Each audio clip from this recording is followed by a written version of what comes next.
et cum spiritu tui. Sequentia Sancti Evangelii secundum Ioannem. Gloria a te, Domine.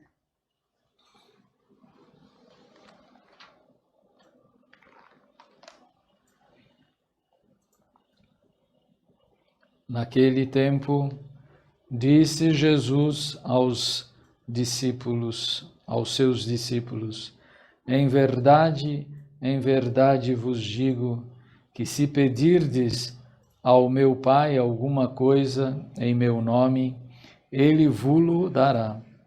Até agora não pedistes nada em meu nome. Pedi e recebereis, para que o vosso gozo seja completo. Disse-vos estas coisas em parábolas. Chegou, porém, o tempo em que já vos não falarei em parábolas, mas claramente vos explicarei quem é o Pai. Nesse dia pedireis em meu nome, e não vos digo que pedirei ao Pai por vós, porque o Pai ama-vos, pois vós também me amastes e acreditastes que eu vim de Deus. Saí do Pai e vim ao mundo. Deixo outra vez o mundo e regresso ao Pai. Disseram-lhe os discípulos: agora sim, que nos falais claramente e sem vos servirdes de parábolas. Agora reconhecemos que sabeis tudo, sem precisardes que se vos façam perguntas. É por isso que acreditamos que viestes de Deus. Per Evangelii dicta, deleantur nostra, delita. Os papelzinhos. Não, eu tirei. Em nome do Pai, e do Filho, e do Espírito Santo. Amém. Meus caríssimos irmãos em nosso Senhor Jesus Cristo, esse domingo, quinto domingo depois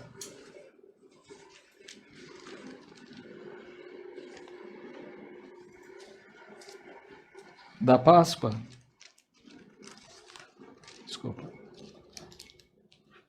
é o último domingo, propriamente da Páscoa, pois já no próximo domingo estaremos celebrando a festa da Ascensão de nosso Senhor Jesus Cristo. E os cânticos da missa e as orações nos falam do triunfo de nosso Senhor Jesus Cristo e da alegria de cada um de nós e da Igreja, que não se cansa de celebrar a ressurreição de Cristo e as graças da redenção que nos transformaram e transformaram a nossa própria vida. Mas neste comentário que está aqui nesse manual, nesse missalzinho para os fiéis, tem uma frase muito importante que é para nós e que vai de encontro ao que São Tiago nos advertiu na missa de hoje. Mas o homem esquece com facilidade desconcertante o que em si mesmo tem de mais nobre. A epístola exorta-nos à seriedade da vida cristã e a coleta da missa a pedir a graça de evitar os desvios da inteligência e de conformar a nossa conduta ao ideal que nos foi traçado. Sim, ouvimos São Tiago nos dizer: pôr em prática a palavra de Deus que ouvimos. Isso foi dito antes de completar um século de vida do cristianismo. Isso foi escrito poucos anos depois da ressurreição e da ascensão aos céus de nosso Senhor Jesus Cristo. Quando São Tiago escreveu esta carta, ele mesmo estava vivo, óbvio. Não só ele, como muitos discípulos que pessoalmente, apóstolos e pessoalmente, né, inúmeros discípulos, apóstolos, padres, São Matias, que foi introduzido no colégio apostólico, leigos, talvez estivesse ainda nesta terra até Nossa Senhora. E todos eles viram nosso Senhor, ainda estavam vivos aqueles que viram nosso Senhor subindo aos céus, ainda estavam vivos aqueles que, os 12 apóstolos que receberam o Espírito Santo com a Nossa Senhora.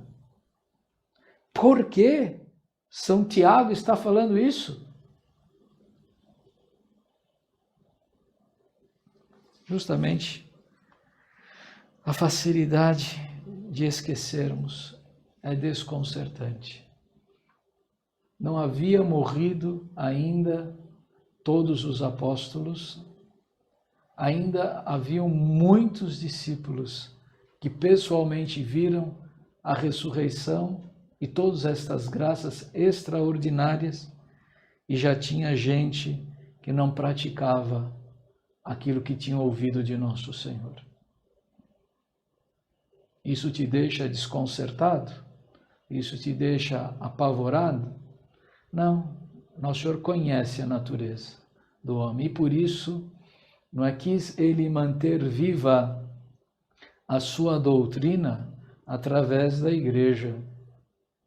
E nós só reconhecemos que isto é palavra de Deus porque nosso Senhor estabeleceu uma autoridade, deu à igreja uma vida sobrenatural que vai além de tudo isso que nós convivemos no nosso dia a dia.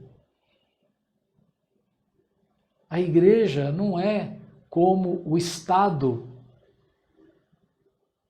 A igreja não, o Papa não é como um rei, como um governante. Permita-me falar.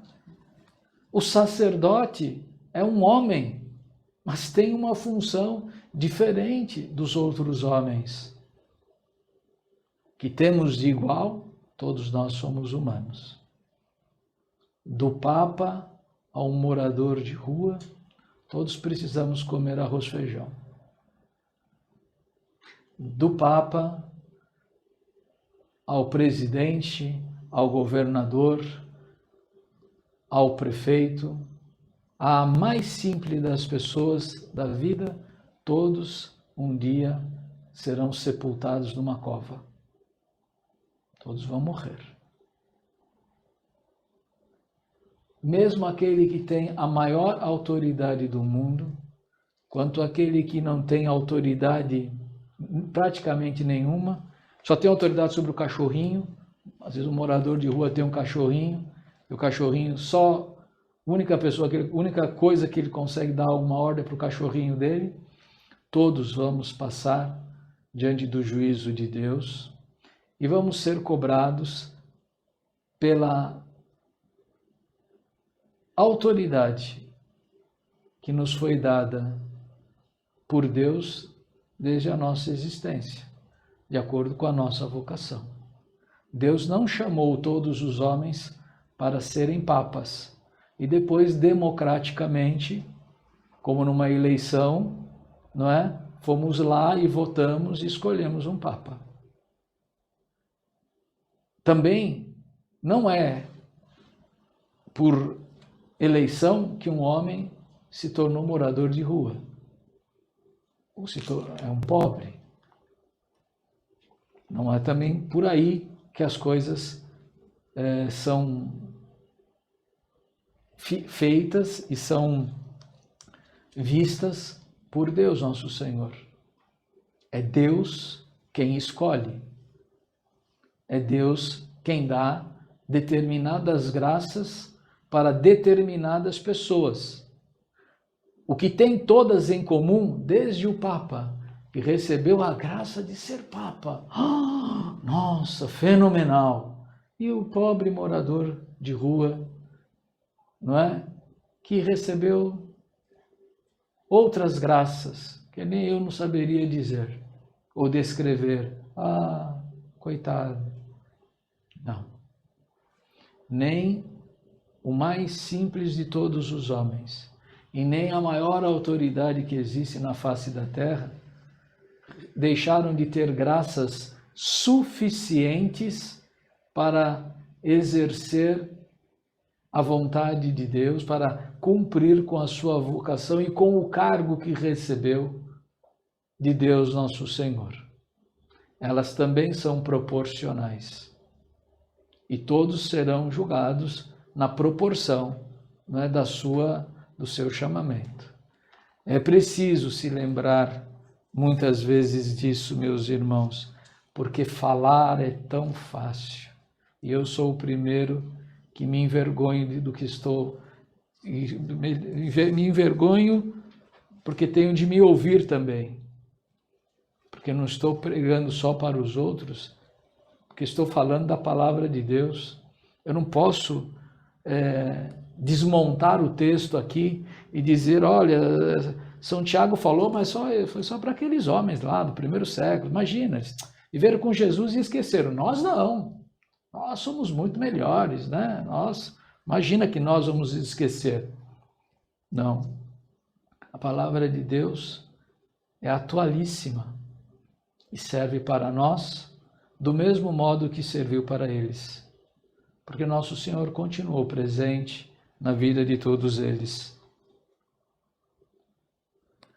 É preciso buscar, então, esta seriedade e esta maturidade antes de nós começarmos a agir querendo fazer como verdadeiros discípulos de nosso Senhor Jesus Cristo. Eu posso ser um artista de televisão, de cinema, fazer o papel de santo e ser um homem cheio de vícios na minha vida pessoal. Eu posso ser uma artista de televisão, fazer o papel, não é, de uma mulher sem virtudes, uma mulher de má fama, e na minha vida pessoal ser, então, uma mulher santa, virtuosíssima. Porém, na nossa vida católica, não pode haver esta duplicidade. Se eu realmente sou discípulo de Cristo, eu realmente tenho de ouvir a palavra de Deus e pô-la em prática.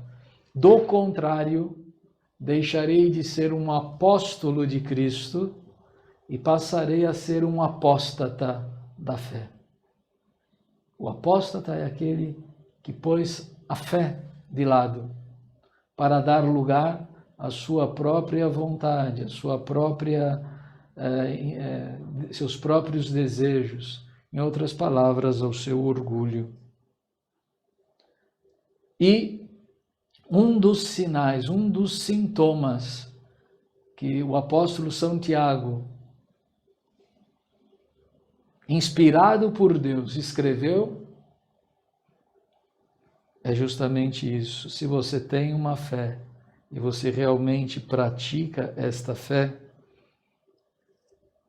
você deve, em primeiro lugar, guardar a sua língua, refrear a língua, né? Frear, brecar, refrear, pisar com mais força no breque, como alguém que está dirigindo o carro, né?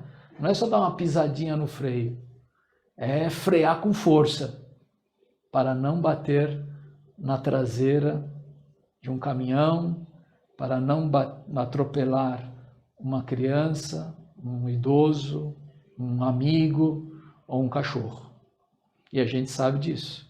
Todos esses acidentes fazem parte da vida, não é? Por falta, por um descuido no frear, a pessoa bateu o automóvel.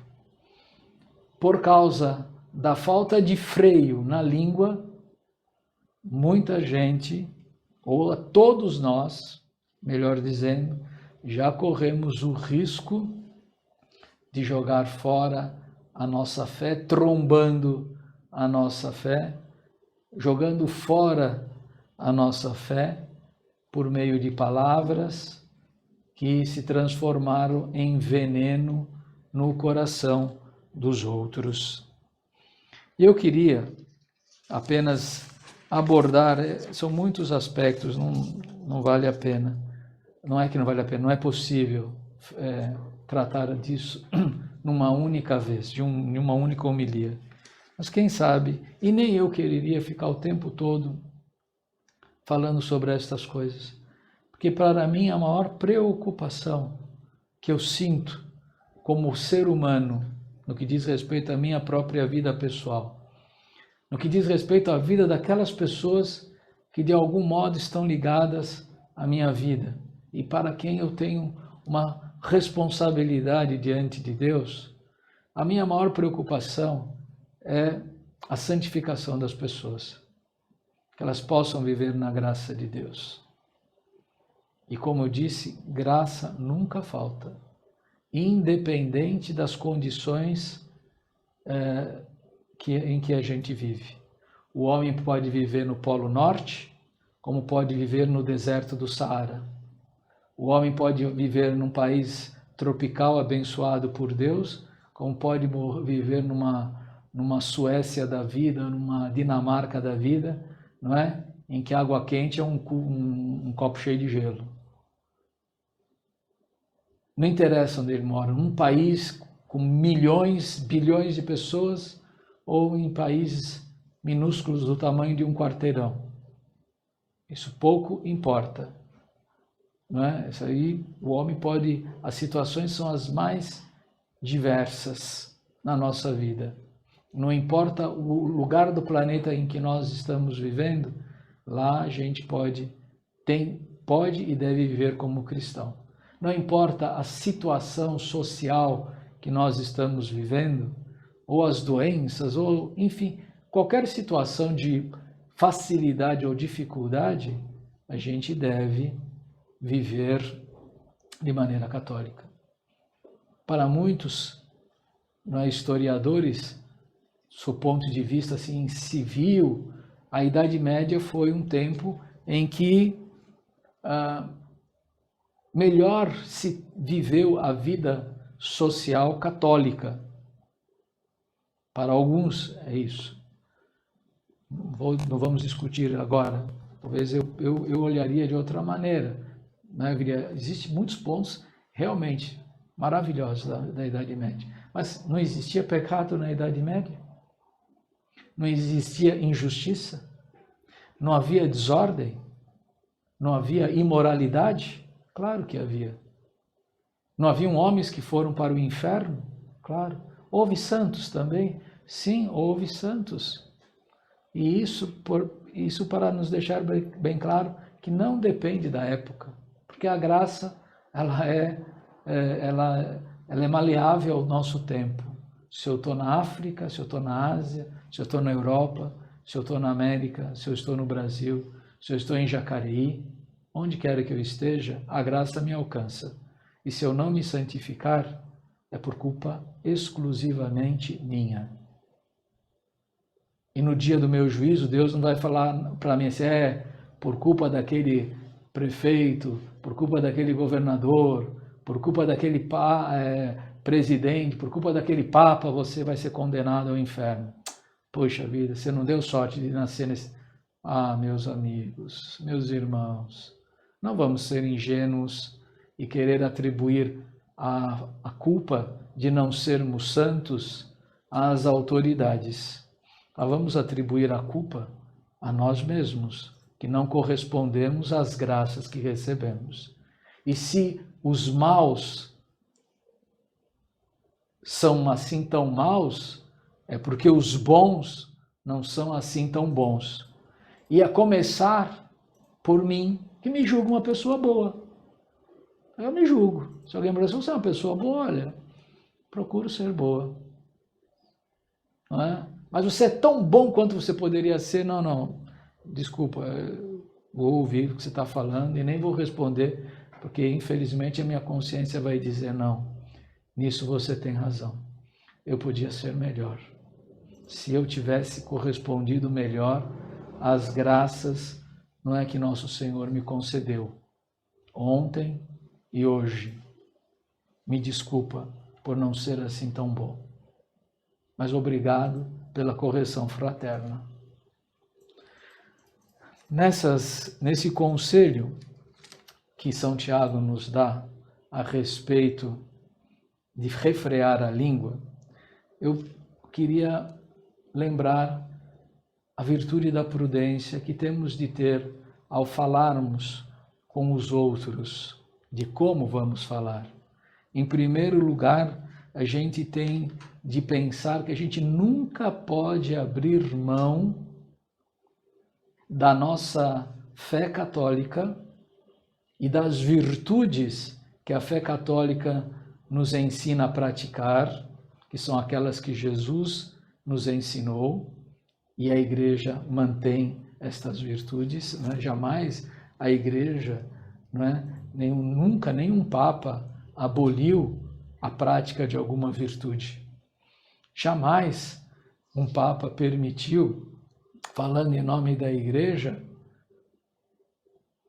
que alguém poderia pecar, que alguém deveria pecar. Mas também não houve nenhum Papa que dissesse que por ele ser Papa, ele estava isento de pecado. Também nunca teve nenhum Papa que falou isso. Todos eles, como nós, quando rezam a missa, também todos os Papas, vamos dizer assim, de Pedro a Francisco, todos, quando rezam, batem no peito. Mea culpa, mea máxima culpa. Ninguém, né, abriu, nenhum religioso abriu, mas ele foi sincero. É você que vai julgar? Ou é Deus? Penso que é Deus, né? Você sabe disso, assim como você. Se um padre também falasse assim, eu vi ele rezando o confite, mas eu olhei para a cara dele, achei que não estava nem um pouco arrependido. É o senhor padre que vai julgar? Não, é Deus. Então é preciso distinguir isso. Eu tenho de agir como católico em qualquer lugar. Mas as pessoas não são as mesmas. Quando eu converso com um católico, a minha conversa é de um modo, porque eu estou falando com um irmão com quem eu estou unido. E o que é que me faz irmão de uma outra pessoa católica? É a fé católica. É a unidade da autoridade. Eu sou irmão do meu acólito aqui, não porque nascemos da mesma mãe, mas porque temos o mesmo Papa. Se não tivéssemos o mesmo Papa, ou ele não estaria aqui, ou eu não estaria aqui. Não haveria unidade. E se temos o mesmo Pai, devemos o mesmo respeito. Então, uma conversa entre católicos é inadmissível a falta de respeito com a autoridade eclesiástica. Quando eu tenho um pai que não é santo, e eu sou, e quando meu irmão também é santo, e sabemos que o nosso pai não é santo, nosso pai é um alcoólatra, a gente não sai para a rua destratando o pai. Não é? Ontem, eu conversava com um amigo, né, falando sobre o Brasil, e como falava desse modo de ser do brasileiro. Às vezes o brasileiro, dentro de casa, até fala mal do seu país. Mas se um estrangeiro vem aqui e fala mal do país, a gente quebra o pau com ele. Não vem falar mal do meu país, não. Dentro de casa, a gente até pode conversar, puxa, que pena, nosso pai está com esse problema. Mas se alguém lá fora falar mal do meu pai, cala a boca, o que você está falando do meu pai? Não é? Ninguém admite isso. Segundo lugar, a gente tem de ver Nós, como católicos, às vezes conversamos com pessoas que são cristãos, mas não são católicos. Existe. É fruto da desunião. Aquela unidade que foi rompida por alguns, né? Por orgulho, pelo erro, pela miséria humana. Quando você vai conversar com um cristão não católico, você não pode esquecer que ele foi batizado e que ele saiu de casa, mas que teu pai chora todos os dias e a tua mãe reza todos os dias para ele voltar para casa. E você não pode ter a atitude do irmão do filho pródigo, não é? Que começou para o pai, esse teu filho, que não é meu irmão, né?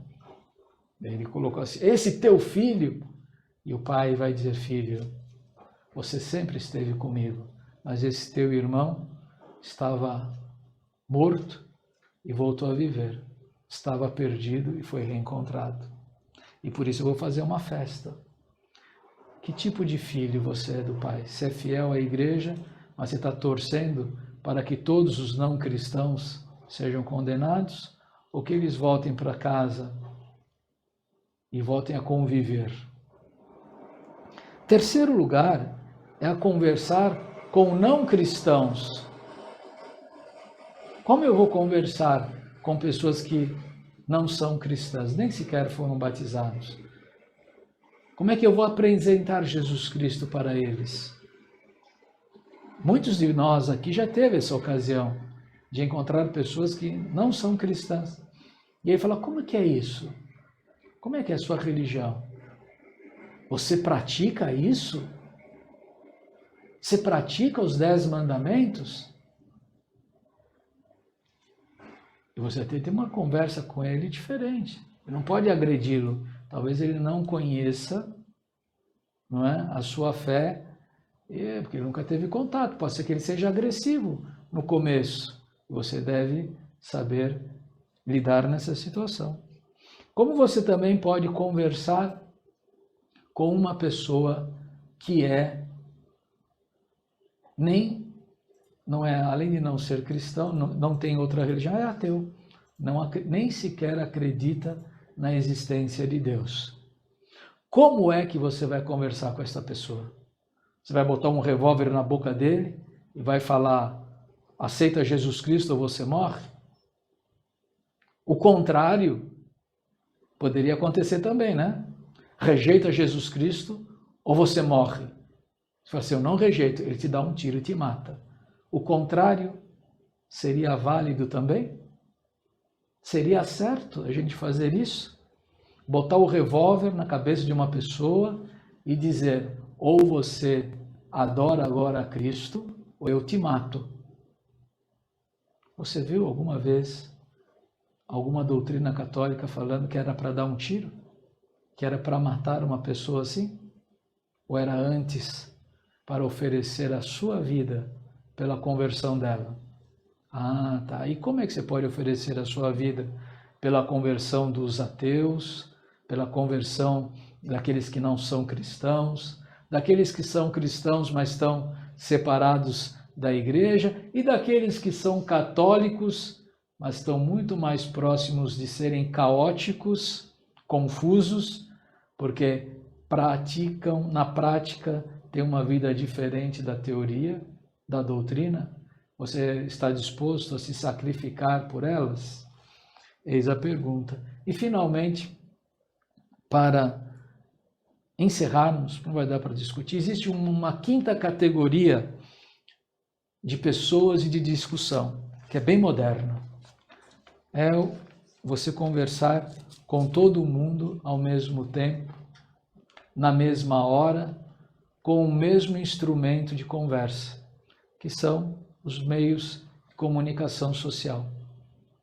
A internet. Agora, pode ser que estejam assistindo a esta missa católicos, espero que, não é? Que seja a maioria, mas poderia estar assistindo agora um cristão não católico? Poderia. E uma pessoa de outra religião poderia, curioso, entrou na internet, viu lá, está assistindo, ouvindo. Poderia aparecer também um ateu? Também. Isso exige da pessoa de que está falando uma responsabilidade muito grande. E a gente descobriu que hoje em dia, esse mesmo meio que pode levar, não é, consolo, alegria, a doutrina, a casa de muitas pessoas, pode também levar a mentira, a maldade, a imoralidade à casa de muitas pessoas. Então, temos de ter muita prudência na língua e muita prudência no teclar o nosso celular, no teclar o nosso computador. Será que a tela do nosso computador é fonte de santidade? Não sei. Cada um julgue a si mesmo, não é? Se você não sabe quem são todas as pessoas que estão te ouvindo, isso exige uma grande prudência ao falar em público. A gente tem percebido que as pessoas conversam na internet como se estivesse conversando numa conversa reservada, não é? E é vergonhoso depois que não existe isto. A internet é uma coisa aberta, por mais sigilosa que você pensa que ela possa ser, ela é aberta. Então, temos de tomar muito cuidado com isto. Muito cuidado ao falar das opiniões, porque você pode estar criando uma grande confusão, pode não ter certeza, não é? É fácil também criticar os outros e não olhar para dentro de si mesmo. Refrear a língua é uma virtude que a gente, ao praticá-la, a gente aprende a se corrigir. Não é? É muito ruim a gente falar, porque depois consertar, desfazer esses mal-entendidos é muito difícil. Vocês vejam quanta gente aí na vida política, não é? Que depois que a pessoa assumiu um cargo, imediatamente aparece uma série de coisas que a pessoa falou na internet. Uma série de bobagens, de mentiras. E a pessoa, nossa, pensei que estava esquecido, faz 10 anos que eu falei isso. Pois é, na sua memória ficou esquecida, mas naquela máquina não ficou esquecido. Isso depois pode repercutir em muito mal para as pessoas, não é? E fica ainda, por fim, eu gostaria apenas de justificar, ou tentar justificar, a responsabilidade minha, e dos padres, e dos bispos, e do Papa. Tem pessoas que acham que sobre a proibição das missas, não é? É muito triste. Porque o bispo tem de desobedecer. Pode. Mas quem vai ser preso? Ele ou os fiéis? Vamos fazer um acordo? Eu topo. Vamos aí abrir uma igreja, celebrar uma missa na praça, mas a hora que vier a polícia, porque a missa está proibida em público, não por uma determinação espontânea da autoridade eclesiástica, mas a missa está proibida por uma instância de ordem civil. Pode a sociedade, poder civil, dar estas ordens? Podem, em ocasiões que são necessárias, não é? Porque o fiel católico é também um cidadão e ele deve obediência. E aí, como é um bem comum, não é? O Papa tem autoridade para exigir que os fiéis assistam à missa, como tem autoridade para dispensar os fiéis. Não é? Sim, cabe à igreja a guarda dos sacramentos, mas cabe à igreja a responsabilidade de dar os sacramentos de modo razoável. Também, se alguém chegar, encostar uma metralhadora na cabeça do bispo e falar, você celebra a missa, eu vou te matar, o padre não é obrigado a celebrar a missa. Não é? Não, pode haver motivos razoáveis. No caso aqui, a autoridade civil. Eu topo. Se vocês quiserem, vamos marcar uma missa em praça pública? Vamos lá, eu topo. Com uma condição. Quando vier a polícia para me prender, vocês entram no meu lugar e vão todos para a cadeia no meu lugar. Topa? Ou vocês querem que eu vou para a cadeia? Posso ir para a cadeia também. Mas lá na cadeia, nem a missa privada eu vou poder celebrar. Então a gente pode escolher. Não é o que a gente quer. A mesma coisa, não é? O bispo manda todo mundo, todos os padres celebrarem a missa quando há uma proibição governamental. E os padres, não, vamos obedecer o bispo, vamos abrir as igrejas. Mas, senhor bispo, com essa condição, tá bom? Quando chegar a polícia para prender a nós, a mim, eu vou pedir para prender o senhor.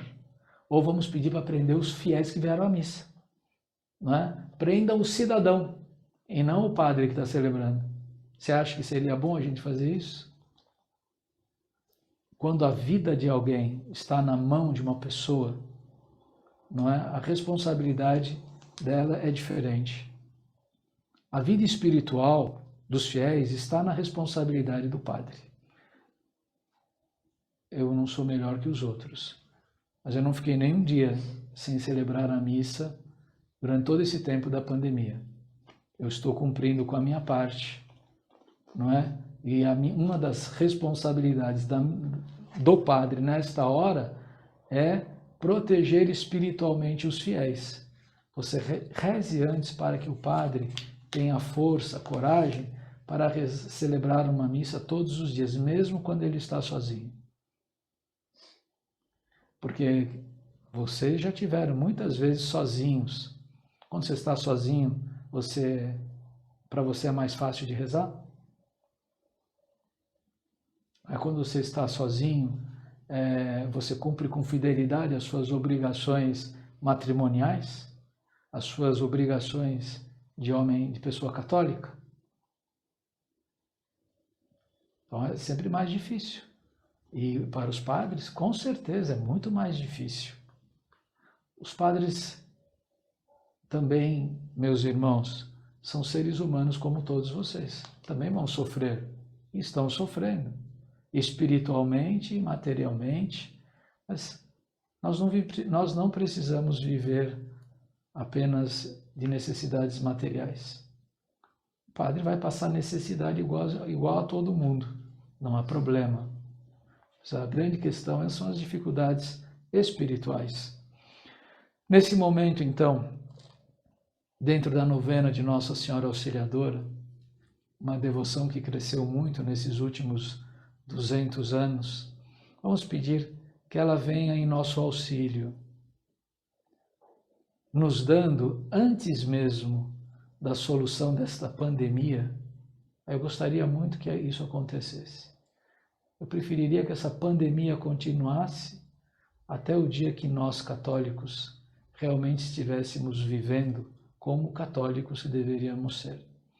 Que ninguém dê o argumento, porque eu não estou tendo missa, porque eu estou com saudade da missa e é por isso que eu estou caindo em pecado. Isso não é verdade. Porque a graça, ela percorre o mundo inteiro. E a grande maioria dos sacerdotes estão celebrando a Santa Missa todos os dias. Então, as graças estão chegando de outra maneira. Também para nós. Uma cesta básica está chegando a casas de pessoas que nunca pensaram que iam precisar de uma cesta de alimentos, porque sempre trabalhou. Agora está sem trabalho. Mas chegou a comida de outra maneira. Eu não vou aceitar essa cesta. Imagina, eu quero ganhar essa cesta com o dinheiro do meu trabalho, com o suor. Sim, mas olha, estamos numa condição. A gente tem que ter humildade. A graça de Deus está chegando para todo mundo. Que cada um saiba tirar bom proveito disto tudo. Por favor, saibam que perder a fé é muito pior do que uma epidemia. Perder a fé é a pior coisa que tem, porque é a mais difícil de se recuperar.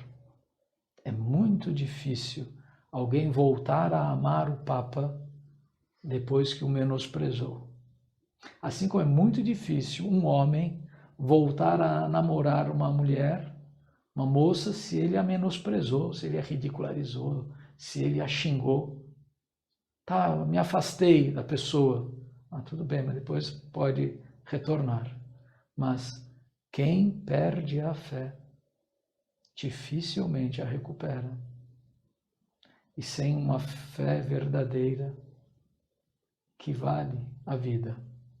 Em nome do Pai, do Filho e do Espírito Santo. Amém.